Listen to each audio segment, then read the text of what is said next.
मध्य प्रदेश के कैबिनेट मंत्री कैलाश विजयवर्गीय द्वारा राहुल गांधी और प्रियंका गांधी को लेकर दिए गए विवादित बयान को लेकर प्रदेश भर में कांग्रेस का विरोध जारी है। इसी क्रम में मंडला जिला कांग्रेस कमेटी ने शनिवार को एक प्रेस कॉन्फ्रेंस आयोजित की, जिसमें भाजपा सरकार और मंत्री विजयवर्गीय पर तीखा प्रहार किया गया। बता दें, प्रेस कॉन्फ्रेंस में जिला कांग्रेस अध्यक्ष डॉक्टर अशोक मस्कोले, महिला कांग्रेस जिलाध्यक्ष रागिनी पर्ते और कांग्रेस नेत्री राधा गुप्ता उपस्थित रहीं। सभी नेताओं ने एक स्वर में कहा कि भाजपा सत्ता के नशे में चूर है और उनके नेता लगातार महिलाओं का अपमान कर रहे हैं। उल्लेखनीय है कि मंत्री कैलाश विजयवर्गीय ने हाल ही में एक सार्वजनिक कार्यक्रम में राहुल और प्रियंका गांधी को लेकर विवादित टिप्पणी की थी, जिसके बाद प्रदेश भर में सियासी हलचल तेज हो गई है। भाजपा नेताओं ने जहां इसे भारतीय संस्कृति से जोड़कर बयान का बचाव किया, वहीं कांग्रेस इसे महिलाओं के सम्मान पर हमला बता रही है। मंडला से पूजा ज्योतिषी की रिपोर्ट। सामान्य पत्रकार बंधुओं, ये एक विशेष प्रेस कॉन्फ्रेंस है जिसमें मध्य प्रदेश सरकार के जो मंत्री कैलाश विजयवर्गीय ने नवरात्रि के इस समय में माता जी का चूंकि समय है और उस समय पे भाई बहनों की संबंधों पर इन्होंने जिस प्रकार से टिप्पणी की है, राहुल जी और प्रियंका जी की बात करके उन्होंने टिप्पणी की है, पूरे प्रदेश में इस विषय पर आज प्रेस कॉन्फ्रेंस आयोजित किया जा रहा है। और इस प्रेस कॉन्फ्रेंस में पूरे प्रदेश में सभी जिलों में जो प्रेस कॉन्फ्रेंस हो रहा है और उस पूरे प्रेस कॉन्फ्रेंस को महिला शक्ति रिप्रेजेंट कर रही है। तो आज इसी प्रेस कॉन्फ्रेंस को रिप्रेजेंट करने के लिए हमारे बीच में हमारी वरिष्ठ नेता रागिनी पर्ते जी, राधा गुप्ता जी, शकुना उइके जी, सोमती धुर्वे जी और कीर्ति तिवारी जी। आगे जो इस पूरे विषय पे रागिनी जी और राधा गुप्ता जी बोलेंगे।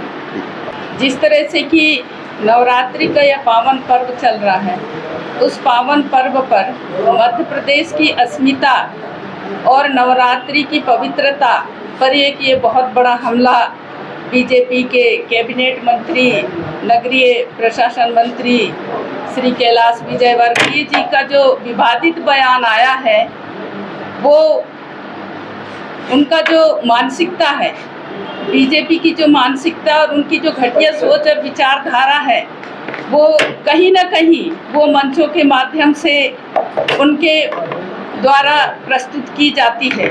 और जो इस बार जो उन्होंने एक भाई बहन के पवित्र रिश्ते को कलंकित किया है, इस तरह से भाई बहन के पवित्र रिश्ते को लेकर के उन्होंने जो टिप्पणी की है, आज हम कहते हैं वो टिप्पणी प्रियंका गांधी जी पर हुई है। तो हम कहते हैं कैलाश विजयवर्गीय जी, भारत की आधी आबादी से आपको माफ़ी मांगनी चाहिए। और जिस तरह से जो आपने हमारी आधी आबादी पर इस तरह से कि कुठाराघात किया है, वो असहनीय है।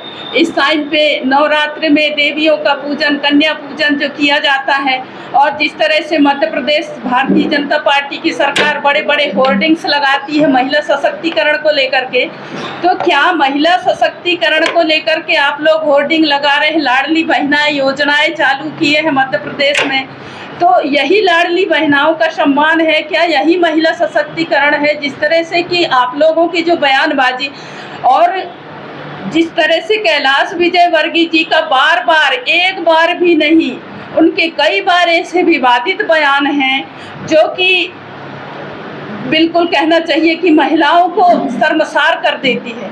और उस संवैधानिक हक में वो आज कैबिनेट की स्तर पर इतने बड़े मंत्री हैं और उनको इस तरह से बयानबाजी करना अशोभनीय है। तो वो मैं कहना चाहूँगी इस प्रेस कॉन्फ्रेंस में कि वो पूरे देश की आधी आबादी से माफ़ी मांगे, और अगर आधी आबादी से माफ़ी नहीं मांगते हैं तो उनको अपना इस्तीफा देना चाहिए और मोहन सरकार को उनका इस्तीफा लेना चाहिए। सत्ता के नशे में इतने चूर हैं कि आपको जो मुंह में आता है वो कहीं भी खड़े होकर आप पब्लिक मंच से भाषण दे देते हैं। ये आपके लिए अशोभनीय है। जिस तरह से आप कह रहे थे कि हम तो बहनों के घर में, बेटियों के घर में पानी भी नहीं पीते, उस गांव का भी नहीं पीते, उस घर की बात छोड़ उस गांव का भी नहीं पीते। ये 21वीं सदी चल रही है, आप कहाँ की बात कर रहे हैं। और अगर एक भाई और बहन अगर प्रेम के साथ मिल रहे हैं, गले मिल रहे हैं, वो तो प्रियंका जी और राहुल जी का हमारे वो नेता है और वो तो खुले मंचों में मिलते हैं एक साथ, तो इसमें दिक्कत क्या है। आपका जो देखने और सोचने और समझने का जो नजरिया है, उस चश्मे को आपको उतार के फेंकना पड़ेगा, नहीं तो हम महिलाएं सड़क से सदन तक आपके इस्तीफे के लिए और आपको बर्खास्त कराने के लिए हम हल्ला बोलेंगे। नवरात्रि का पावन पर्व चल रहा है।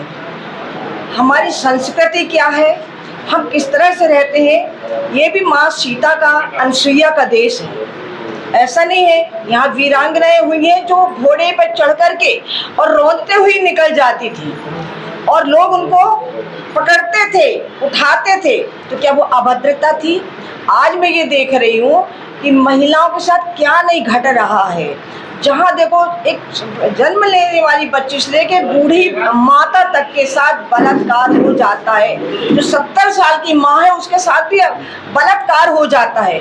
ये आज के संस्कार हैं, आज के संस्कार। भारतीय जनता पार्टी अपने आप को सुरक्षा कवच कहते हैं, हम सुरक्षा करते हैं, हम नारियों को ये देते हैं वो देते हैं। ठीक है, आप नारियों का बहुत सम्मान करते हैं, पर किस तरह से, क्या आज हम अपन यहाँ रहते हैं और ये देखते हैं, आदिवासी अंचलों में भी जाते हैं, बहनों को यहाँ पर निकलते देखते हैं, जब वो इस तरह से भाई बहनों को चुम्मा लेते हैं। क्या बाप अपनी बेटी का चुम्मा नहीं लेता, भाई अपनी बहन को लाड नहीं करता। तो एक चुम्मा वाले शब्द को लेकर के उन्होंने इस तरह से हंगामा मचाया। क्या राहुल जी को बिल्कुल बेवकूफ़ समझ लिए हैं। उनकी बहन है, वो चाहे तो बहुत कुछ कर सकते हैं, बहन का हाथ पकड़ सकते हैं, बहन को चुम्मा ले सकते हैं, अपनी माँ को कर सकते हैं, समझ गए। पर इस तरह से जो उन्होंने विजयवर्गीय ने कहा है, हम लोग को बहुत ठेस है इस बात को लेकर के और उन्हें माफ़ी मांगना चाहिए। आज की संस्कृति, माँ दुर्गा को हम देखते हैं भाई, जाकर के लोग उनके चरण भी चूमते हैं और जो समझदार होते हैं कई बार माँ के मस्तक को हाथ लगा करके भी चुम्बन लेते हैं। तो क्या अश्लीलता हो गई, अभद्रता हो गई। ये समझने का, देखने का नजरिया है। नारी नारी ना कहो, नारी नर की खान, और नारी से पैदा होते हैं भक्त ध्रुव कैलाश समान, पर उसी महिला को नीचा दिखाना। आज कहाँ है तुम्हारी संस्कृति, सोई हुई है। मैं शहर की बात कर रही हूँ, गांव की बात कर रही हूँ, ग्रामीण अंचलों में देख रही हूँ किस तरह से बेटियां असुरक्षित हैं, शालाओं में टीचरों से असुरक्षित है, कामकाजी जगह पे जाती है वहां अपने मालिकों से असुरक्षित है। क्या हमने यही संस्कार, यही मिला है भारतीय जनता पार्टी ने? क्या यही सारी बातें कहने के लिए, करने के लिए आज ये कहते हैं मैंने ऐसा किया, मैंने वैसा किया, निर्भया कांड इतना बड़ा हुआ, क्या हुआ, क्या हुआ, वो हम आज देख रहे हैं। और जो चीज़ जाहिरात हो जाती है वो तो हम समझ जाते हैं भाई फला जगह ऐसा हुआ, पर आज न जाने ऐसे कितने केसेज हैं जो दबे पड़े हैं जिन्हें कोई समझ। हमारे मंडला में भी ऐसा हुआ है, हमारे मंडला में मैं नाम नहीं लूंगी, परंतु राजनीतिक दबाव के कारण सामने वाले कहा गया अगर तुमने मुंह उठाया तो तुम्हारे परिवार को कत्ल कर दिया जाएगा। ऐसे भी मैं नाम नहीं लेना चाहती। आज आप लोग उस अराजकता को देख रहे हैं, क्या कर पा रहे, कोई आवाज उठा पा रहा? आज पुलिस प्रशासन भी कमजोर है। क्यों कमजोर है? हम क्या करें, हम असहाय हैं। जहाँ अगर हम हाथ उठाते हैं, जहाँ हम जाते हैं, वहाँ हमको फटाक से फोन आ जाता है, एक्शन नहीं लोगे तो क्या भैया, बड़े बड़े नेताएं कुछ भी कह के निकल जाए, बड़े बड़े नेताओं के बच्चे कुछ भी करके निकल जाए। हम इतने अंधे हो चुके हैं, उस चीज को नहीं समझना चाहिए। बहुत अच्छे से याद है कभी क्या अटल बिहारी जी ने कहा था, जब दोनों जगह स्टेट में भी और केंद्र में एक ही शासन होता है तो यह अराजकता जरूर आती, बैलेंस नहीं बन पाता, कहीं किसी का दामन होता ही नहीं है। और इसलिए सारी बातें कैलाश विजयवर्गीय को माफ़ी मांगना चाहिए और कहना चाहिए जिस तरह से मैंने बहनों के लिए बात कही है, मैं उसके लिए क्षमा। आज बड़े बड़े मंत्रियों को हाथ रखे बैठे हैं, वो जो चाहे वो बोल के निकल जाते हैं, कोई एक्शन नहीं, क्योंकि हमारी सत्ता है। तो सत्ता के मद में इतना चूर नहीं होना चाहिए, क्योंकि रावण जैसे का मद नहीं बच पाया तो हम आपकी क्या विचार है। इन्हीं भावनाओं के साथ जय हिंद, जय भारत।